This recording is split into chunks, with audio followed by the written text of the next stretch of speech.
Hello friends, welcome to பிளிசினிமாஸ். இன்னைக்கு நம்ம தமிழ் டப்பிங்கில் அமேசான் பிரைம் வீடியோவில் ரிலீஸ் ஆயிருக்க ஆஃப்டர் தி ஹண்ட் படம் எப்படி இருக்குன்னு பார்க்க போகிறோம். வாங்க வீடியோக்குள்ளே போகலாம். இந்த படம் பார்த்தீங்கன்னா ஒரு த்ரில்லர் ஜானரில் எடுத்திருக்காங்க. இப்போ இந்த படத்தோட கதையை பற்றி பார்க்கலாம். நம்ம ஹீரோயின் பார்த்தீங்கன்னா ஒரு காலேஜ் ப்ரொஃபஸர். அவங்க பிஹெச்டிலாம் முடிச்சவங்க ஒரு சின்ன மெடிக்கல் ட்ரீட்மெண்ட்டுக்கு அப்புறம் திருப்பி ஜாயின் பண்ணியிருப்பாங்க. அதனால ஒரு சின்ன பார்ட்டி அவங்க வீட்லேயே ப்ரெசென்ட் பண்ணுறாங்க.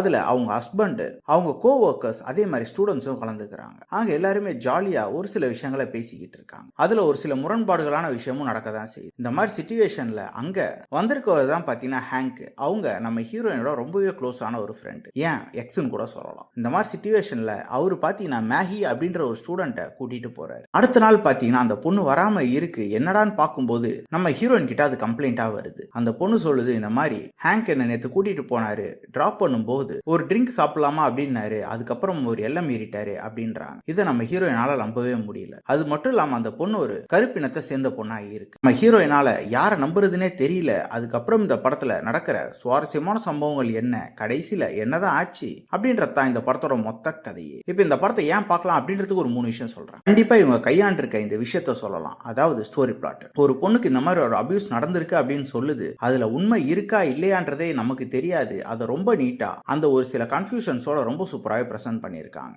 அடுத்து பெர்ஃபார்மன்ஸ் தான். நம்ம ஹீரோயினோட பெர்ஃபார்மன்ஸ் இருக்கட்டும், ஹீரோட பெர்ஃபார்மன்ஸ் இருக்கட்டும், அந்த பொண்ணோட பெர்ஃபார்மன்ஸ், எல்லாரோட பெர்ஃபார்மன்ஸுமே அல்டிமேட்டா இருந்தது. இவங்க 3 பேர் தான் இம்பார்ட்டன்ட். இவங்க 3 பேர் கேரக்டருமே நல்லாவே எழுதியிருக்காங்க. அடுத்தது படத்துல வச்சிருக்க ட்விஸ்ட் அண்ட் டர்ன்ஸ். ரொம்ப நீட்டான ஒரு ட்விஸ்ட் அண்ட் டர்ன்ஸ் அங்கங்க வச்சிருக்காங்க. அது தேவையான இடத்துல அந்த முடிச்ச சூப்பராகவே அவுக்குறாங்க. இப்போ இந்த படத்துல எதெல்லாம் இம்ப்ரூவ் பண்ணிருக்கலாம் அப்படின்னு சொல்லலாம். இந்த படம் பார்த்தீங்கன்னா பயங்கர ஸ்லோ ஃபேசிங்கான ஒரு படமா இருக்கு. நம்மளால உட்காந்து ரொம்ப நேரம் எங்கேஜிங்கா பார்க்கவே முடியல. பயங்கர ஸ்லோவா போகுது. பேசுறாங்க, அவ்வளோ பேசிக்கிட்டே இருக்காங்க. அடுத்து பார்த்தீங்கன்னா அந்த பொண்ணு ஒரு கருப்பின பொண்ணுன்னு ஆல்ரெடி சொல்லியிருந்தேன். அதை பேஸ் பண்ணி அந்த பொண்ணு நான் சொல்றதெல்லாம் பொய், நீங்க சொல்றதெல்லாம் உண்மையா அப்படின்ற மாதிரி போர்ஷன்லாம் போகுது. அதெல்லாம் இந்த படத்துக்கு தேவையா அப்படின்ற மாதிரியும் தெரியல. அது இவங்க நார்மலா ஒரு பொண்ணு வச்சு கூட இந்த ஸ்டோரியை பிரசன்ட் பண்ணிருக்கலாம். அடுத்து ஸ்கிரீன் பிளே தான். பயங்கரமா கோட்டை விட்டுருக்காங்க. பயங்கர ஸ்லோவா போகுது படம். இந்த ஸ்டோரி பிளாட் வச்சு கண்டிப்பா ஒரு எங்கேஜிங்கான படம் கொடுத்துருக்க முடியும். ஆனா இந்த டீம் மிஸ் பண்ணியிருக்காங்க. ஓவராலா பார்த்தீங்கன்னா ஒரு பிளாரேஜான படம் தான். வேணும்னா ட்ரை பண்ணி பாருங்க. இன்னொரு வீடியோல சந்திக்கலாம்.